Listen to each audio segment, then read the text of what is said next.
Welcome to Unlocking Moves, where we're going to cover the key decision points and pivotal moments that really change the trajectory of successful entrepreneurs and leaders. And I want to hear their real life stories, not just the glory stories, but also the gory stories. Because as I like to say, the bigger the shit show, the bigger the lesson.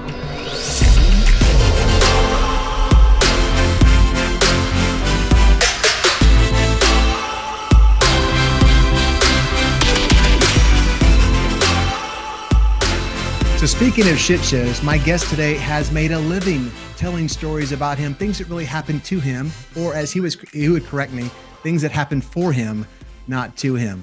So Erik Qualman, I like to hit my guests up with a fairly off-the-wall question or comment to start off our episode, just to throw you off balance a little bit.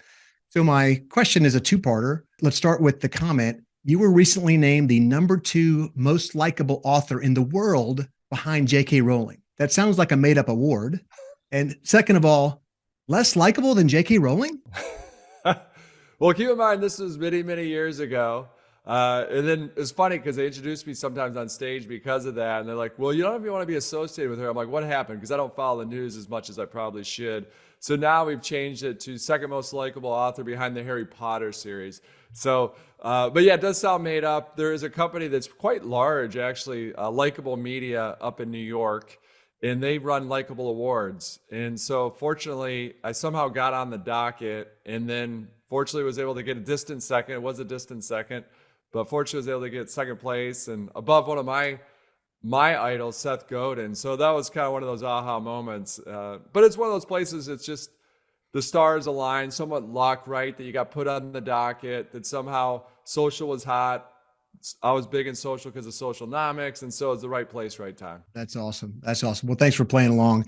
My guest today, as you've heard, is my good friend, Erik Qualman, who is a stud. He's a 5 times #1 best-selling author. He's also a highly sought-after keynote speaker. His books include things like What Happened in Vegas, stays on YouTube, Socialnomics, and his most recent one, The Focus Project. So, Erik, welcome to the show. Welcome to Unlocking Moves. No, it's great to be here with you and your audience. I love it. Good to see you.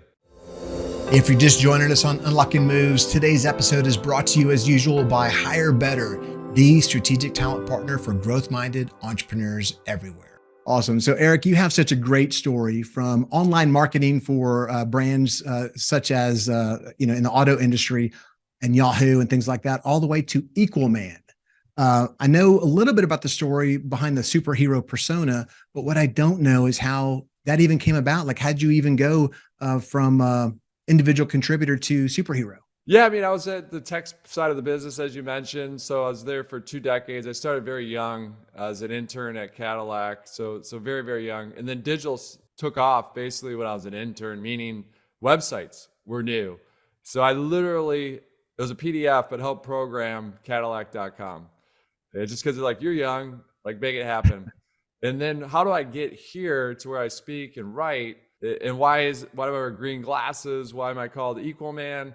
I'll try to make that as short as possible. But the Equalman thing came about just because my name's Erik Qualman, and then they hand you an email address, first initial, last name. It happens to be Equalman. And at Cadillac, actually, where I was interning, I didn't like it for 15 years. And I'm telling this story because I do think for you listeners out there, it's your story. We're all living the same movie. We're just different actors. So as I tell you my story, my hope the thing is different for you is you don't resist your story for 15 years like I did. So I didn't like the name Equalman. It was good-natured ribbing, but you're in a meeting. Oh, man, we're out of coffee. Well, Equalman, you're super fast. Why don't you go down the street and get us some coffee? So I didn't like it, resisted it, thought it was happening to me, not for me. And then a moment in time, just the book you just held up, the third book, What Happens in Vegas Stays on YouTube, was doing well. So they wanted to do, magazine was doing an interview, and they wanted a cover shot. And they said, hey, do you mind wearing, because you got a unique email address, do you mind wearing some Clark Kent like glasses? I said, yeah, we can make that happen. And they go, do you mind if they're bright green because it's our St. Patty's edition? I go, sure, whatever it takes. And they bring them out. I'm like, whoa, those are alien green. Those are really bright. And I didn't think too much of it. And then a couple of weeks later, I flew to Kenya to give a speech. And it was my first time in Kenya as part of the contract, and also for me to better understand the culture and the country. The night before, I was going to a rescue shelter to adopt a baby cheetah. Not to take home, obviously, my wife would kill me, but just to to support the shelter. And on the ride over, the woman that was kind of my handler for that week looked at me and said, hey, Usain Bolt, the Olympic sprinter, was here 2 days ago, and he adopted from the same litter that you're going to adopt from. We filmed him, and we'd love to film you, marry the footage together so we can raise more awareness for the shelter. I'm like, great, yeah, whatever, let's do it. And she goes, but obviously when we're filming, we want to make sure you're wearing your bright glasses. And I wasn't I looked at her and I go, oh, I don't wear those around all the time. That'd be very uncomfortable. People be staring at me. I don't wear bright green glasses around all the time. And the look of disappointment on her face just told me everything I needed to know. It's like, I never wanted to see that look again. And I realized, wait, if I can help one person by wearing these green glasses, that it's worth walking in that discomfort. It's time for me to step into becoming Equalman. And I know I love this show because it's all about what are some of those moments. And when I stepped into that story, at first you'd like to say, oh, business just started rolling in. Actually, business was hurt because at the time, everyone wore suits, literally wore a suit and tie on stage to speak. This isn't that long ago. This is probably 8 years ago. And so people were like, well, we're a bank. It's got to be serious. We can't have this guy with green glasses up there. But then slowly but surely, it actually started to help business. And now thousands of people will wear these in the audience at a time. So it becomes part of the brand, also more fun for the audience, and then you generate more revenue. So very long story, but it's one of those pivotal moments that I realized, don't do what I did. Don't resist it for 15 years. Kind of step into your story. It's uncomfortable at first, but long-term, it's the most comfortable place you can live. I love it. And I hope you have the green glasses concession at each of your places you speak. But here's what I heard, and I want to lean into this a little bit. You talked a little bit about being uncomfortable with this persona at first, and you ultimately leaned into it. I know you, and I know that you're humble. I know that was hard to do. Talk to me a little bit about that transition from being very uncomfortable to finally being, screw it, I'm Equalman. Yeah, I mean, it took honestly a couple of years. I'd kind of have them on my head, so I was sort of soft shoeing it a little bit. Getting in there, I wouldn't have them on all the time. I was only doing it if I was at a work-related thing. And then what really hit home is the community aspect. The superintendent at a school district in Texas reached out and said, hey, we'd love to give you a speech to kick off convocation. That's how they kick off their school year with all their bus drivers, school teachers, and people that work administration and teachers. And then we want to use the glasses the whole year as a symbol of kindness. We'll wear them maybe once a month. Every Friday, once a month, to remind people, the students will wear them, the bus drivers, the teachers, as a kindness campaign. And so that really hit home to where it's like, that's, I didn't know why, like some reason I was named Erik Qualman and some reason that forms Equalman. And then all of a sudden you start to see that's why it is. And so that was really impetus to say, I'm going to wear these all the time, because if it helps just that one person out there, and honestly, it's been very, very good. A side effect is it has been very, very good for business. And ironically enough, that same superintendent had planted a seed too 5 years ago that, hey, you should write a book for the students at the elementary level, just like this other speaker, Sean Acker, does. And I'm like, interesting. So I put that aside. And then now I've written the book, and now we're kind of in the process of getting it out there all around the color of kindness. And so I never would have thought this would happen. It's only, like as Steve Jobs says in his commencement address, you can only connect the dots looking back. And so it's been a wild ride, but it was that moment in time when I was asked by that school district, and they wound up doing it for 3 years, is that, okay, that's why. Okay, so let's go deep into that. That's awesome. I love the fact that you leaned into that. I do have to ask this question that I know most inquiring minds are interested in learning. You've got 2 daughters. I honestly forget their ages, but are you Equalman at home, and do they give you crap when you show up with your glasses at home? I've been lucky. They haven't turned on me yet. They still like the glasses. They wear the glasses. They're very forgetful because they're both 11 and one's about to turn 13. But we've been going on a lot of trips this summer, which is beach time. Invariably, they forget or lose their sunglasses. And I always carry a bunch because of what I do. And so they still think it's cool to wear the green glasses. I don't know how long that will last, but it hasn't hit that tipping point yet. Yeah, I've got a 22-year-old, a 20-year-old, and a 16-year-old. You have days, if not, maybe weeks left. That's awesome. Okay, I want to ask a question. I recently watched your commencement speech at Michigan State University, which is your alma mater, where you played basketball there. And you gave the speech about a month ago. You did it in front of, obviously, a very large audience, including your parents. I've got to ask you, how did that feel? That had to be awesome back in your own stomping grounds, giving the commencement speech. Talk to me about it. Yeah, no, it was surreal. I mean, first of all, leading up to it, one of the reasons they asked me to give it this year is because folks might remember, unfortunately, several months ago, there was a mass shooting on campus at Michigan State University. And so for the commencement, they needed it to be uplifting. And so they thought that my approach, how I approach things on stage, would be a good one to have. And so beyond honored, but it's very surreal. It was like circle of life moment, to where understanding that you're on stage in Breslin Center, where you mentioned I played basketball. And so it was so transformative for me that time. Like most of us, when you go to college, it's just a time that really transforms you. But to be in the same arena where I actually sat for my graduation and played basketball, it's just one of those circle of life moments. My parents are there, and then my Coach Izzo, is still there. So, and I didn't know this, I talked to him the day before, but the dean knew that he walked in because he had registered for his suite to be available. It's a big arena. There's about 11,000 people at this commencement address. And so he walked in. And so that was pretty cool that he walked in to hear it. And he never told me, that's so him, that he wouldn't tell me that he walked in or even tell me after that he was there. But the dean goes, yeah, Coach Izzo walked in while you were talking. So it's pretty cool. It's pretty cool to have my family there. It was great. That's so cool. It's so cool. I've got the feels just thinking about it. So in that speech, you give a couple of key takeaways, and I want to list the kind of the 3 key points, and then I want to get into some of the bullet points or some of the catchphrases. First one is be FLAWsome, be courageous, and be kind. Can you talk to me a little bit, maybe summarize the concept there? Yeah, so be FLAWsome is all about, people don't love you because you're perfect. They love you because you're perfectly flawed. So it's really about going out there, doing your best, and you're going to fail, and you're going to have mistakes. The key is being FLAWsome. What it means as an individual and also as a business is that, whoops, I made a mistake or I failed. Second, here's what I'm doing to fix it. And then most importantly, actually follow through and fix it. So that's great for an individual in life, but it's also very good in business. The research that we've seen is that if you do that, if you take care of someone's issue, that customer is 3 times more likely to repeat as a customer than someone that never had an issue in the first place. So it's really about having that empathy and that desire, but that's what it's all about. Be FLAWsome. People don't love you because you're perfect. They love you because you're perfectly flawed. And then being courageous, that just means stepping into your story. That it takes courage to step into your true self, to step into your story. What we're talking about before. Very uncomfortable at first, but it's the most comfortable place that you can live. And it's the greatest story ever told. It's your story.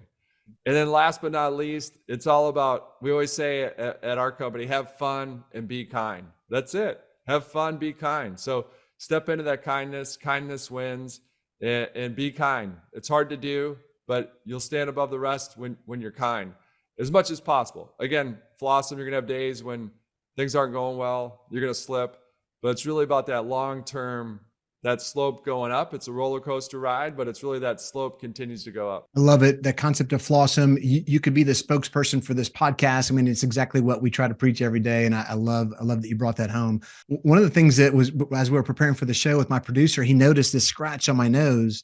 And he said, Kurt, don't you have some concealer or something to hide that? I'm like, I'm on a freaking podcast with Erik Qualman talking about flaws. I'm not going to conceal it. And if he asks me, I'll tell him the story, which is a dumbass Kurt story, but I'll wait for him to ask a question. No, I want to hear it. What's going on? Let's go into that. Because I didn't notice it. I thought it was just your glasses were resting there. Well, you can't tell anybody the story. Okay. So keep it to yourself. But this past weekend, I was out at the ranch hunting.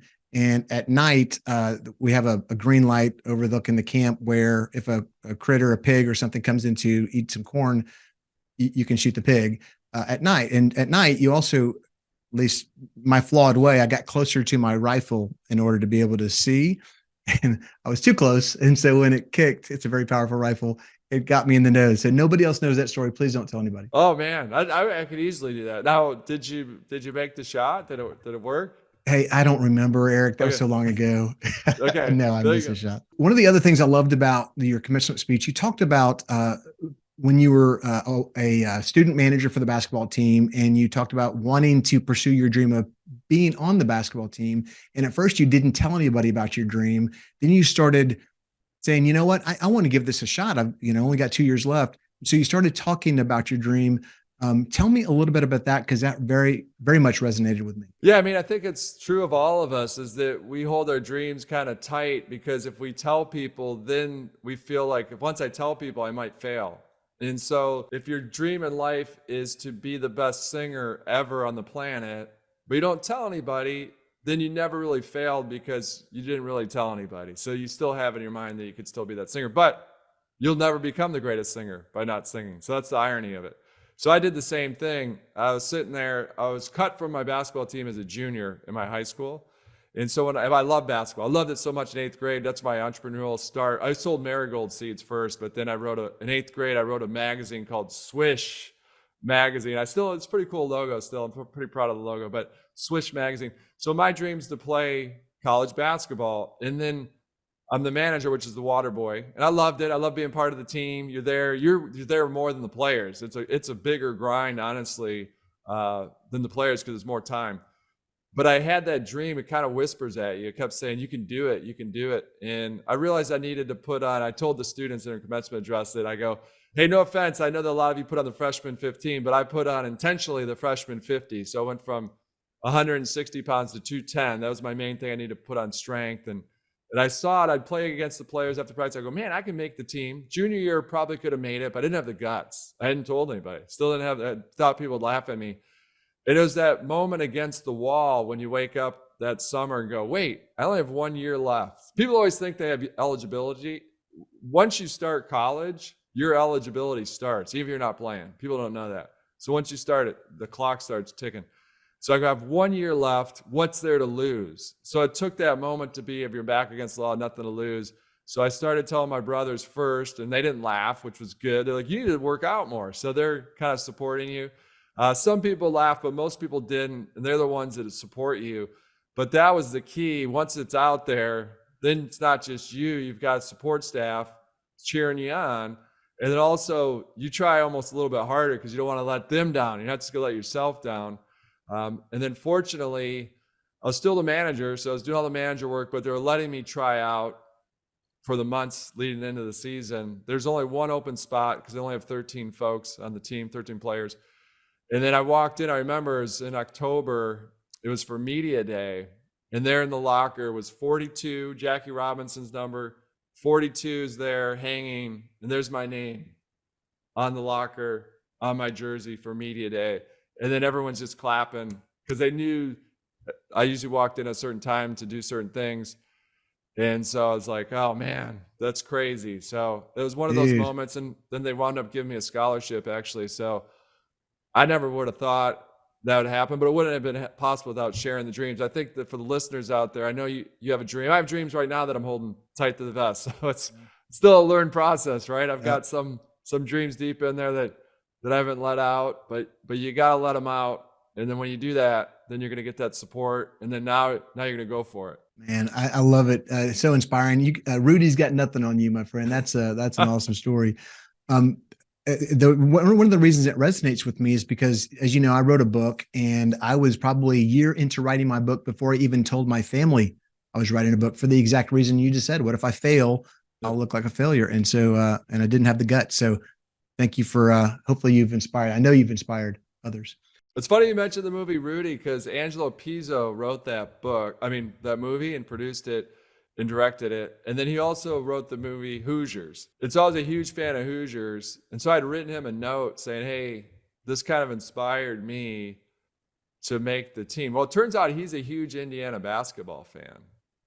And so then we've been pen pals now for over 20 years, but he was writing the movie Rudy. So he wanted some insight around that as well, because I was the walk-on, right? So it was just it's a friendship that we've had, which has been fantastic. But both those movies are amazing, Hoosiers and Rudy. Well, you've just inspired me to ask him to be on the podcast next. So be prepared for that. Okay, there's a couple of catchphrases you put in your commencement speech, which I thought were awesome. The first one was, those moments that don't defeat us define us. And the other was, the comeback is always greater than the setback. So I don't know if you've coined those terms, but I know they're pretty catchy. Yeah, I mean, I'm sure someone said that first one before, but when I was writing it, I was like, that just came in. Those moments that don't defeat us define us. I'm sure someone said that before. the second one, the comeback's always greater than setback. I actually had coffee with a friend of mine that lived across the hall. I actually went to high school with her. And then when we went to Michigan State, ironically, she was on the sister floor. And so we've been friends since we're actually in first grade together. So it's kind of crazy. So grabbed coffee with her. And then I was telling her what I was going to go over.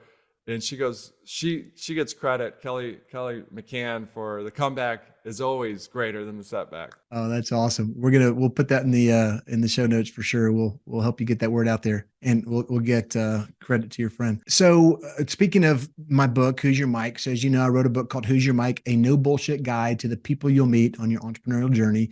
Each chapter is a different character or archetype of one of these employee types.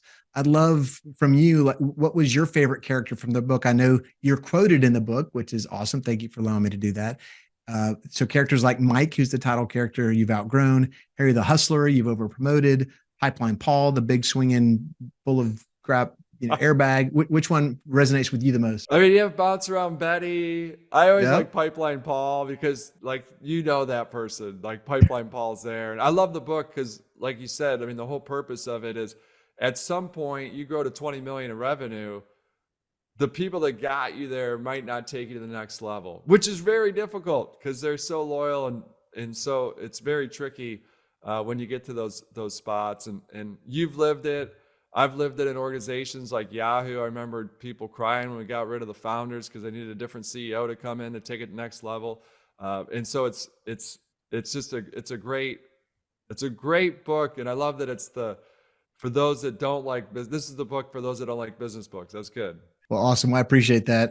At some point I'll ask you any new characters I should add based on your journey.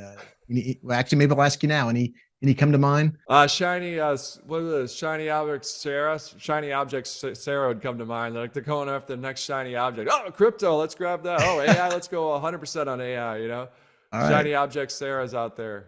I love it. No, just finish what we're working on. We don't need new ideas. Like, execute the ones we have, and then we'll go to that one. Hey, I'm a shiny object guy, man. So I've already started writing the new book called Shiny Object Sarah. Hey, so Erik, we're at the point of the show where I want to talk about your unlocking move. And we've talked a little bit about one of them, but it's that key pivotal moment, maybe a couple of moments or decision points that really change your trajectory.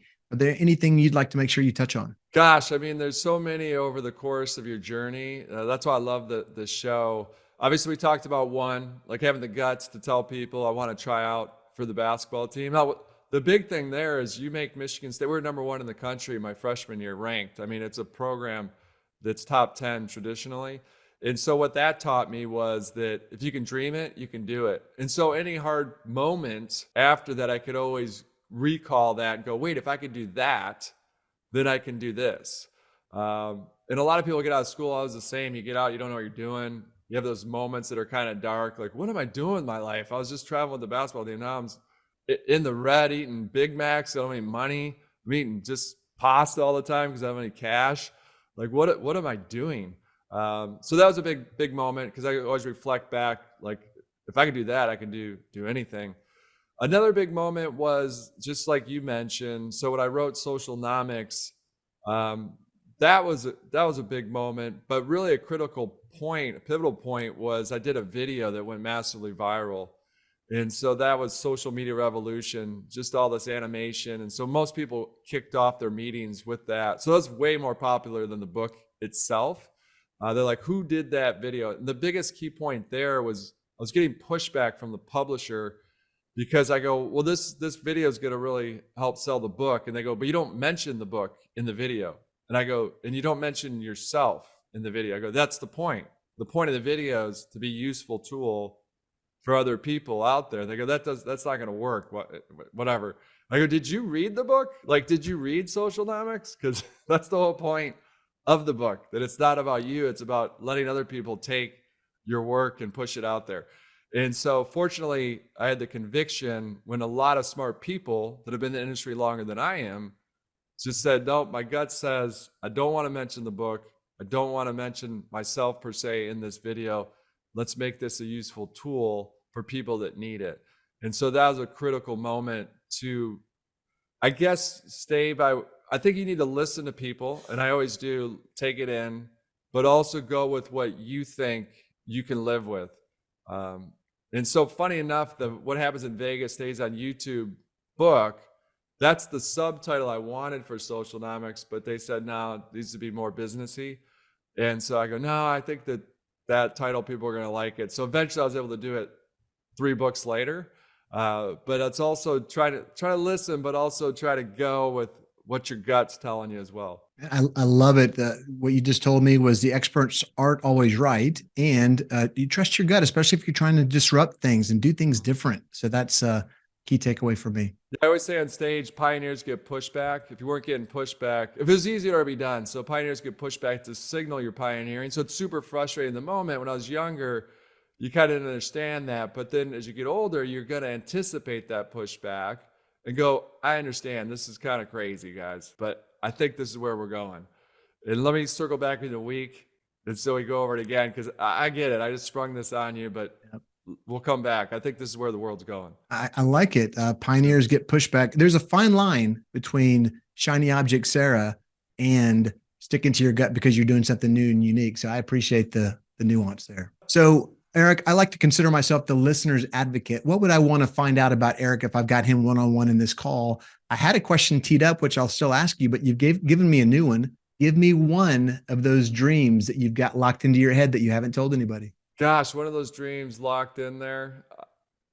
I don't know. At some point I want to give back, and it might be as large a scale as like being a senator or president. With politics going on, it's like, those are our 2 best options. Like, so you just like maybe 10, I wouldn't do it when my kids are young, but down the road, maybe if you build a personal brand large enough and somehow you can give back through public service that way, whatever that form it takes, I think that would be very interesting 10 years from now. So that's why it's kind of in there right now, because it's not something now, but it might be down the road. I tell you what, the world could use a superhero right now. So we need Equalman. So the question I was going to ask is, what bit of advice would you give to someone else who's on the edge of trying to get out of their comfort zone? They want to make that leap. You've maybe inspired them, but what else could we tell them? Just write down what's the worst thing that could happen if you did this. So let's say you're thinking about switching positions.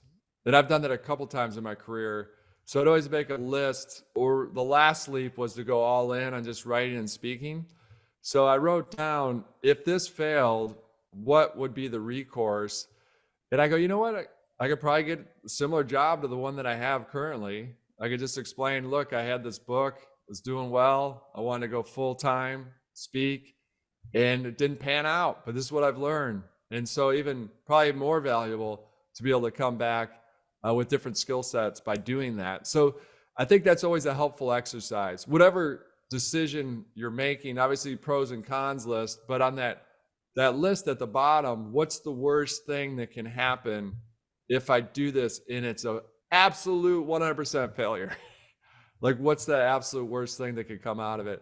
Sometimes it might be pretty bad. So that's also a good exercise to do that, to write it down and go, oh, okay, that's a little bigger cost than the risk. So you're weighing that risk reward. So that mantra, what's the worst that can happen, is one I live by. It's one my wife hates that I live by it, but I love it. What's the worst that can happen? And you're taking the extra step of writing it down. I probably just ignore the worst that can happen and just go do it.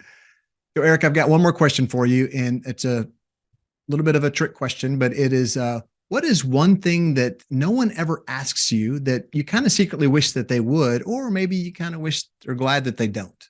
Maybe no one asks you, like, what's your greatest fear usually? Talk to me. What is it? Actually supercharge you if you know what your greatest fear is. So my greatest fear is something happened in my family. And I think that's true for a lot of people out there that I said that. A lot of listeners are probably shaking their head. And so it helps you in the sense that when you're having a bad day, you can go to that and go, what, this isn't that big a deal. Like, whatever that might be. And you get upset about little things sometimes. You're like, wait, I asked for this to not have cheese on it, and it brought it with cheese. And you're like, the big picture, when you go to that biggest fear, very minor. Right. Or audio check. The mic wasn't work when I'm on stage. You got one job for the mic to work. Mic doesn't work. Very easy to get upset, especially since it might be the 5th time in the last 5 years the mic didn't work at different events, that you could get upset pretty quick, and you see people do that. But if you can go to that place where it's like, you know what? That's very minor inconvenience. And I'm not going to remember this a couple of years from now. Man, that's great advice right there. Man, I love it. So Erik, on where else can we find out about you or Equalman? I'm easy to find. I'm just Equalman across the board. So feel free to send me an email. It's equalman@equalman.com. The website's equalman.com. So very, very simple to find. Yeah, feel free. I love when people reach out. If I can help in any way, please do. Awesome. Erik, on that note, we're going to wrap this puppy up. Please go like and subscribe on YouTube or wherever you consume your podcasts, Spotify, Apple Podcasts, whatever. And Erik, thank you so much for joining me today.